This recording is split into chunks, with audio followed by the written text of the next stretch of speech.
Continuamos neste Vigo a debate, estamos falando un pouco dese fenómeno turístico en Vigo, do Nadal, e veña, unha aportación última de Carlos para pechar brevísimo. Tema. Pretendemos disfrazar o éxito turístico disfrazando o éxito turístico desta festa mediante un simbolismo anglosajón 100%, é dicir, a Avenida de García Barbón non era a Avenida de García Barbón, era Canadian Street.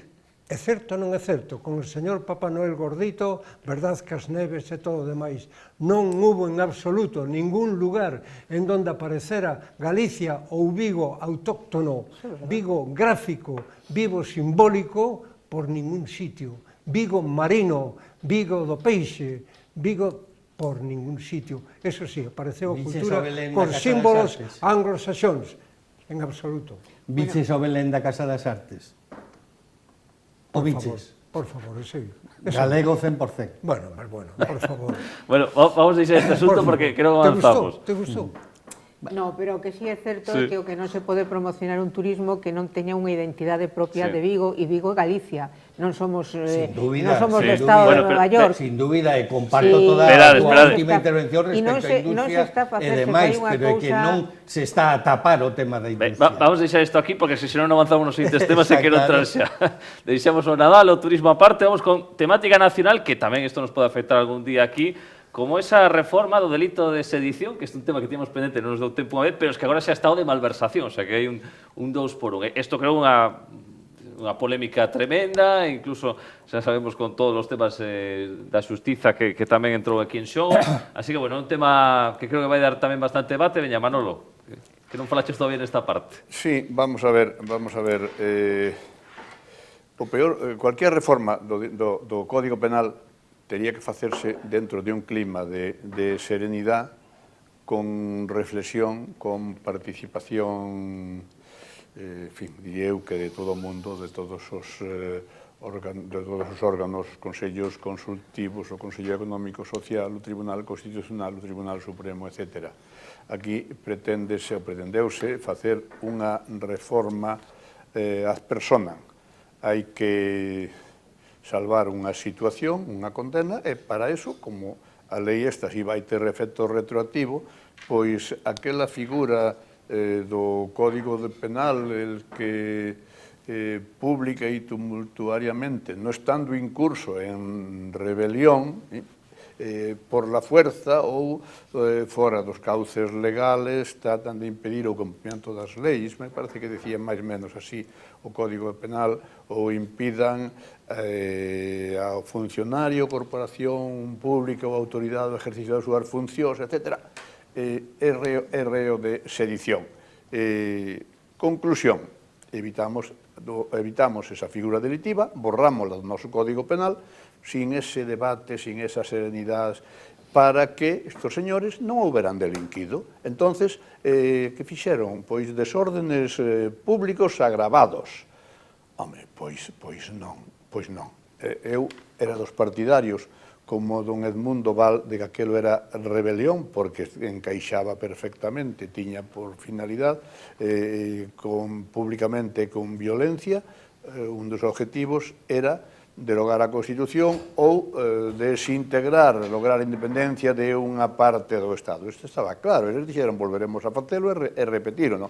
Pois con este planteamiento fíxose unha reforma que non vai a ninguna parte, pero ollo que ademais vai a ter unha segunda parte, que é a da malversación, porque se o que eles fixeron non era delito, os medios que utilizaron, tampouco, os medios públicos, tampouco encaixan na malversación. E ademais faise unha interpretación torticeira da malversación, ou unha regulación, mellor dito. Se non te aproveitache desos fondos, é dicir, se non te enriqueceche, non hai... Habla usted como Cuca Gamarra. Non hai delito. Non, Carlos, hablo desde o punto de vista jurídico, disculpe. Non hai delito. Non, mire, Os fondos públicos, claro que era para a señora Carmen Calvo, para que dicían que non eran de ninguén, non? Bien, non é esa, desde logo, a miña opinión. Os fondos públicos teñen un destino, están para unha finalidade. E para eso están, don Carlos, usted que estuvo nun concello, as transferencias de crédito cando se pasan dunha figura a outra. O que non cabe é decir, como eu non me enriquecín, polo tanto non teño delito. Non, se usted os utilizou para un fin para o que non estaban previsto, desde logo, usted cometeu un delito. Todo isto vai ter unha repercusión, evidentemente. Ao final, pois eu supoño, a quen lle deseo boa saúde ou a recuperación, que hasta o señor Griñán saldrá beneficiado desta situación. Non se poden, na miña opinión, non se poden facer reformas deste calado pensando en tus socios, en tus asociados, en los que te votan, en los que te apoyan, porque sin eso non hai presuposto, sin eso non tes maioría. Veña Olaya. Eu? Sí, sí.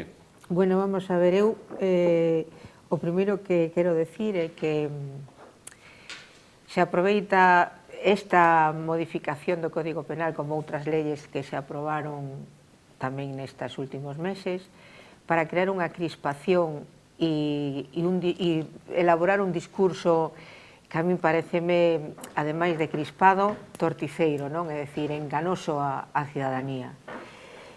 Manolo decía que unha modificación do Código Penal como esta require un tempo de reflexión. Home, claro, todo require un tempo de reflexión, pero eu creo que desde o momento en que o Tribunal Supremo emitiu unha orden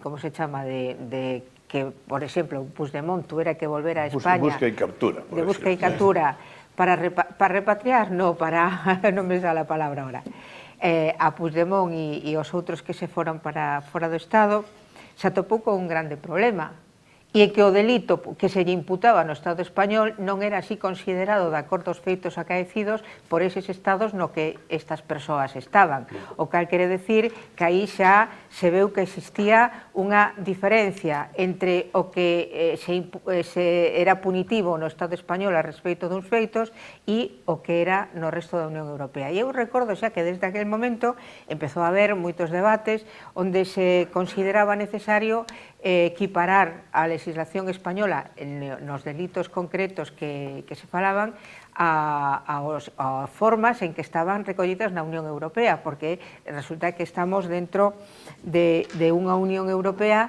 que moitas veces o Tribunal de Europa vota abaixo sentencias do Tribunal Supremo Español, non sería a primeira vez nin a segunda, non? Entonces, en ese sentido, a mí me parece que sí hubo un tempo de reflexión, sí hubo un tempo de debate máis alá do oportunismo ou oportunidade, como se queira considerar, de que o goberno de Pedro Sánchez teña que ter uns socios e, polo tanto, dialogar con eles, senón que, con anterioridade a iso, xa se estaba falando da necesidade de adaptar o delito de sedición que se contemplaba no Código Penal á realidade europea.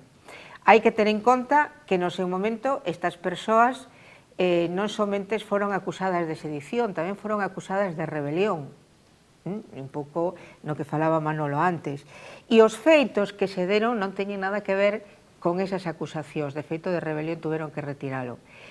De tal maneira, Manolo decía que de forma violenta as manifestacións sempre poden ter algunha connotación violenta de xente que se vai do que pode ser o control da manifestación, pero violencia como tal non podemos decir que houvese, non sendo o día do referéndum, donde a violencia axerou unha intención de ir a votar de uns e a policía a impedilo. Pero non foi unha violencia como a que se deu estes días no Brasil, no Estado do Brasil. Non foi unha violencia como a que miramos que entraron nos tres poderes, no legislativo, no executivo e no judicial, que desvalixaron absolutamente todo o que había ali dentro, e resulta que ao Partido Popular, por exemplo, só se lle ocurre equiparar o que pasou en Brasil co o que pasou en Cataluña para decirlle ao goberno de Sánchez que era unha barbaridade o que fixeron ca modificación da sedición, cando non ten nada que ver o que pasou en Brasil.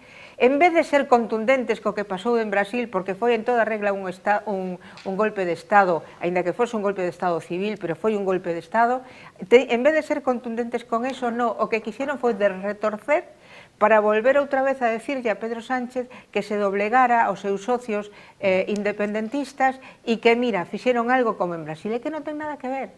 Non ten nada que ver, e a Unión Europea así yo fixo ver, non? A ver, Xulio.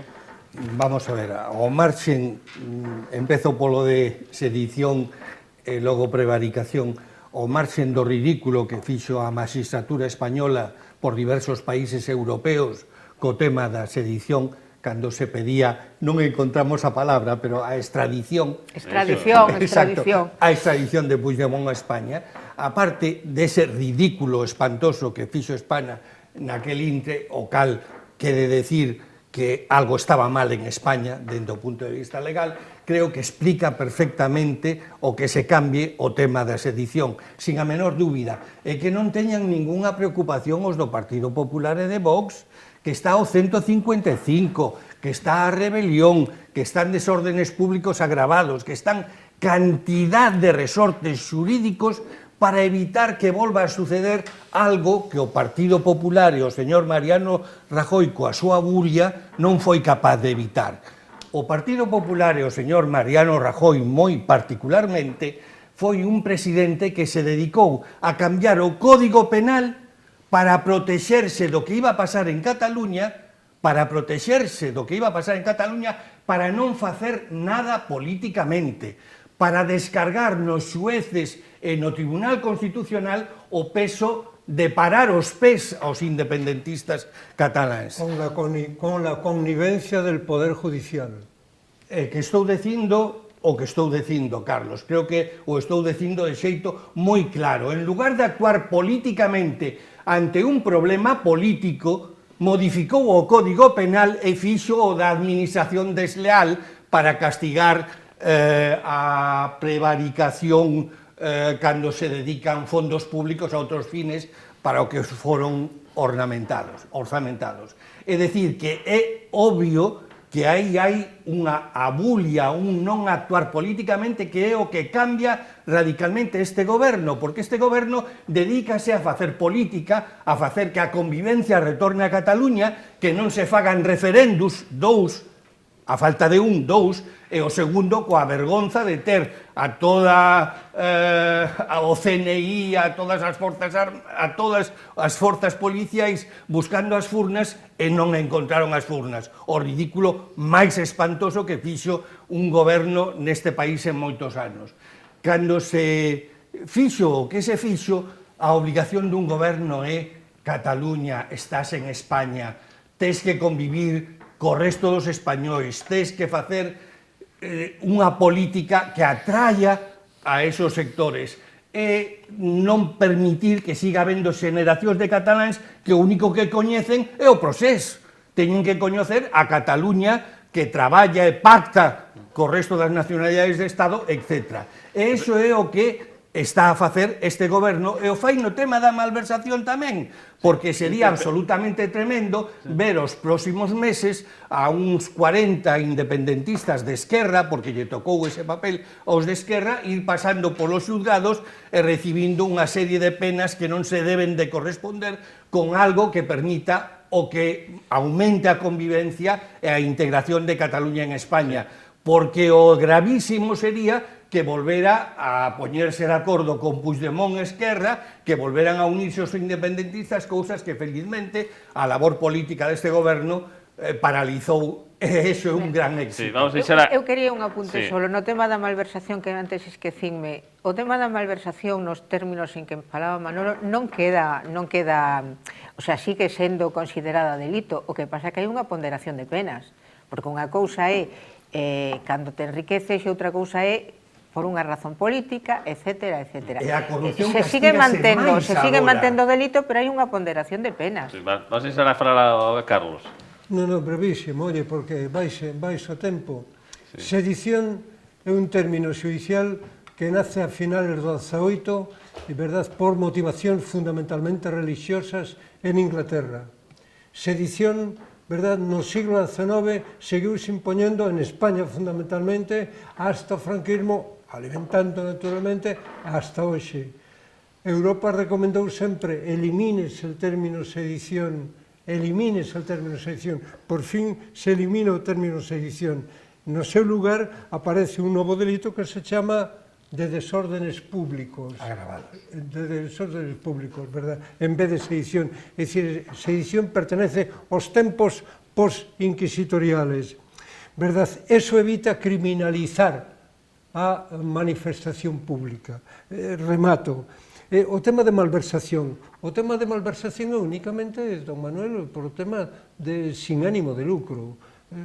Outra cousa é o enriquecimiento ilícito, verdad, cousa que se contempla, daqueles que teñen máis de 250.000 francos, 250.000 euros, verdad, na súa caixa. Que é importantísimo. Persíguese máis a corrupción. Punto. Vale, pues venga, Manolo, que ten moito que... Sí, tería moito que decir. Para empezar,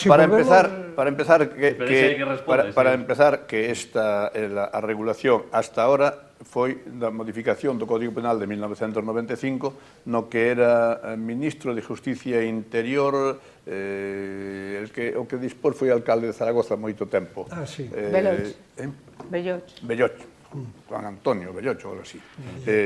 Segundo, o delito destas a penalización destas conductas tamén existe en Bélgica ou tamén existe en Alemania, con outra denominación máis ou menos próxima, pero trata en definitiva de defender a propia estructura do Estado.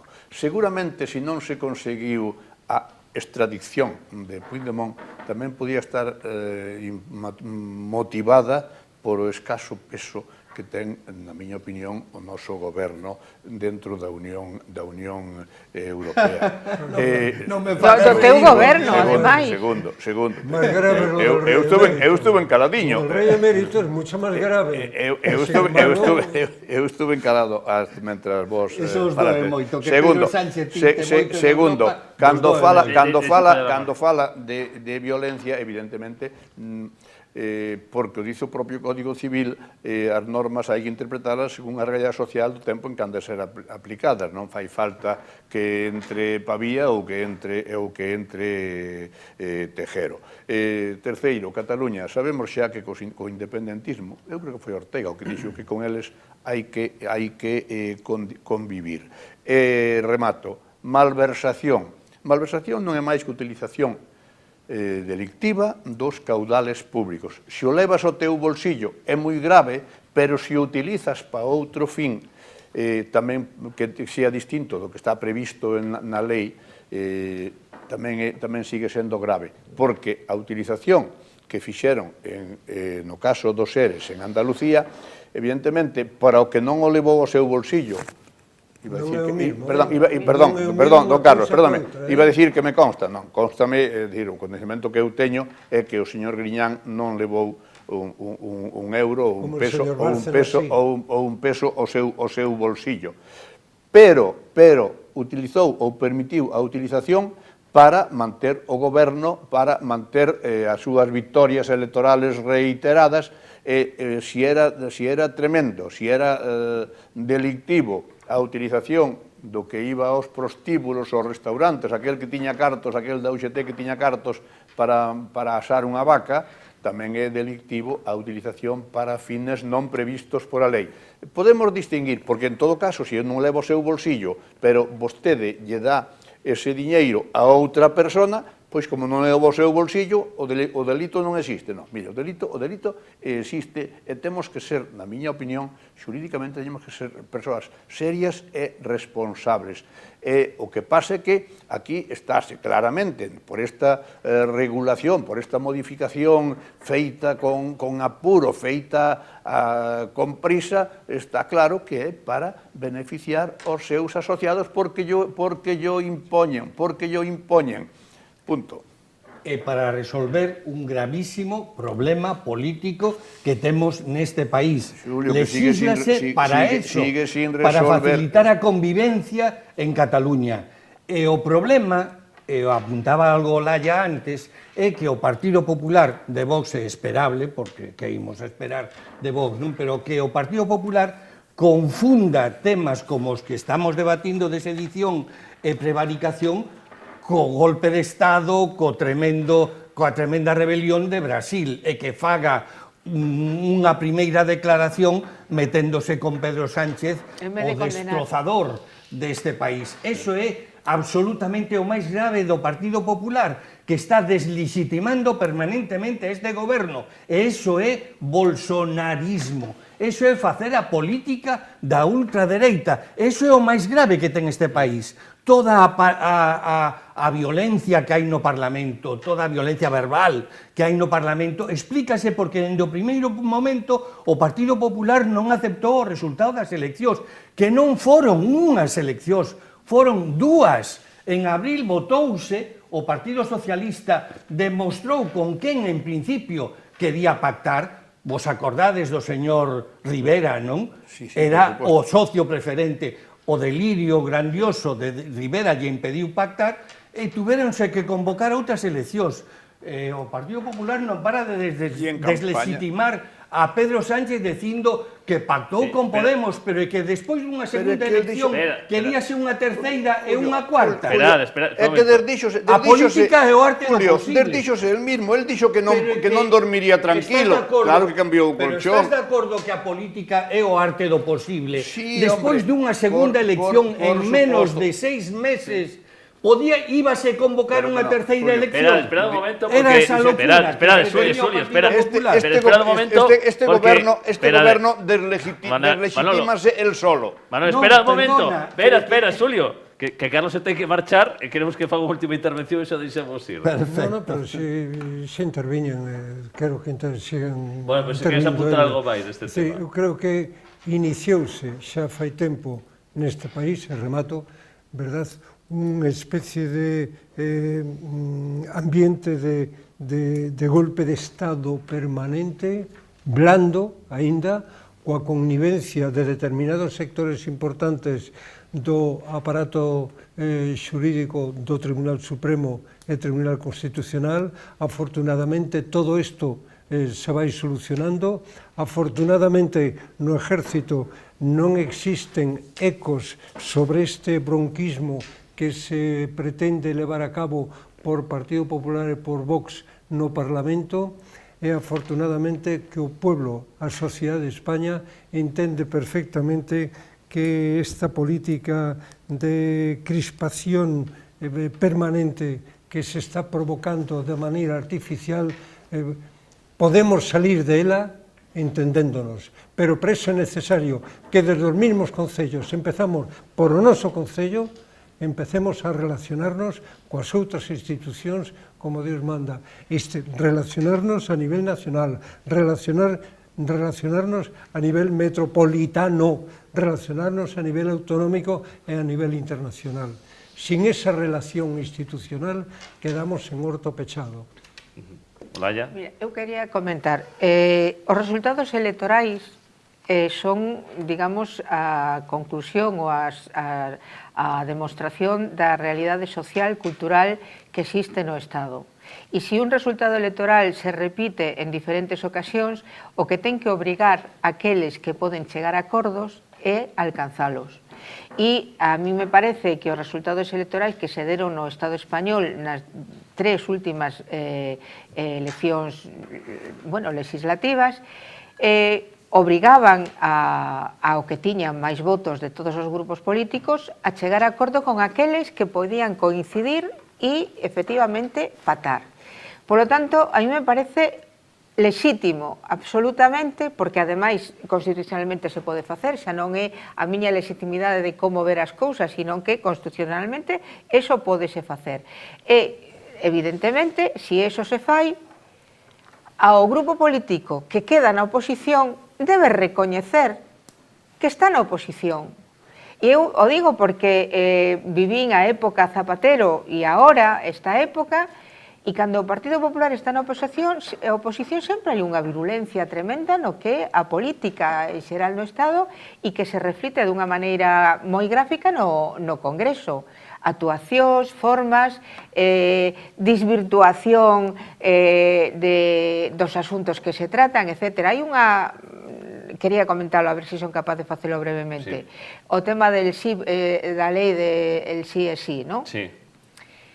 Eso, se non se tratase a nivel de medios de comunicación e da oposición da maneira que se está tratando, non sería ningún problema. A lei amplía moitísimo a protección das mulleres, amplía moitísimo. O que fixo foi, ao recoñecer os delitos que antes eran abusos como agresións, e facer unha ponderación de penas. E nesa ponderación de penas, efectivamente, nunha revisión se pode ocurrir que unha persona condenada por 10 anos lle corresponda 9 anos e medio. Pero claro, se tú fas unha información como a noticia que leín hoxe, 10 años foron rebaixados en Vigo a diferentes reos, claro, se tú sumas 6 a este, 6 meses a este, 6 meses a este, van 10 anos. Esa é unha forma equívoca de dar unha información, é unha forma de desinformar a respeito do que é unha lei, non? Sobre todo cando a lei, repito, o que pretende é mellorar en moito a cobertura de protección das mulleres nas agresións sexuais. 30 segundos para cada un e rematamos. Ben, perfecto. Mirade, hai unha cousa que está creando e creou a tremenda crisis constitucional que vivimos fai uns días, coa decisión do Constitucional de non permitir que se debatira o cambio para elexir o Consello Xeral de Poder Judicial e dos membros do Constitucional, que anticonstitucionalmente está paralizado polo Partido Popular dende fai 4 anos, cousa que só sucede cando goberna a esquerda, cando goberna o Partido Socialista e cando temos problemas de renovación dos órganos para que sean acordes coa voluntade popular. Bueno, pois toda esa crise que vivimos, que foi tremenda, que foi gravísima, non tería lugar para nada, non houbera tido lugar para nada de estar renovado o Consello Xeral de Poder Judicial. O que pretende o Partido Popular é, negándose a renovar o Consello, é seguir coa historia entre ilexítimo, entre anticonstitucional, entre non sei que, non sei canto, e tratar de deslegitimar algo que era absolutamente inevitable, porque a política é o arte do posible, e non podíamos entrar nunhas terceiras eleccións, e felizmente o goberno que resultou dese acordo da noite pa mañá, e alégrome, porque era a maneira de poder facelo, eso que lles molestou o Partido Popular, dun goberno que está sendo un dos mellores gobernos que tivemos os últimos décadas. Deixamos a Manolo que poña fin ao debate. Sí, eu poño fin ao debate e tratarei de ser breve. Primeiro, me dá a impresión de que don Pedro Sánchez e asociados apostan por unha clara patrimonialización dos poderes públicos. Segundo, que teñen un enorme desprecio das institucións. Se pon de manifesto tamén a través dos mesmos nomeamentos. Tezanos, a presidenta do Consello de Estado, etcétera, etcétera, etcétera. Terceiro, o Partido Popular nomea a Ángeles da Guardia para esos postos. Auténticos anxos. Xulio Calviño, eu tampouco estou de acordo con nomeamentos, pero polo menos moitos deles teñen un enorme nivel. Non podemos comparar, o dicía antes, a don José Manuel Romai coa señora esta... Cando hai o atentado que hai á Constitución... Terceiro, eu son respetuoso coas institucións. Bueno, por suposto, eu aquí non represento ao Partido Popular, represento a Manolo Pérez e punto. E me dá a impresión de que a decisión que adoptou o Tribunal Constitucional é perfectamente legal. Si todos respetásemos as institucións, se os poderes públicos, se o goberno non quixera capitalizar o legislativo e o xudicial, as cousas irían bastante mellor. Como dixo aquel, todos por la senda de la Constitución y las leyes. os señores ministros e o señor presidente do goberno, cando tomaron posesión, prometeron facer gardar a Constitución e as leis. Bueno, a verdade é que eso sona a música celestial. Basta escoitar intervencións de moitos dos ministros. Non de todos, pero de moitos dos ministros. Dime algo anticonstitucional deste goberno. Dime algo. Bueno, tenemos que, con esa pregunta nos quedamos no aire porque se me están tirando las orillas por non rematar. Así que, Olaya, Xulio e Manuel, gracias aos tres e tamén a Carlos que se tivo que marchar. Un placer, como sempre. Gracias. Hasta la próxima. E a semana que ven máis Viva Debate, os esperamos. Adeus.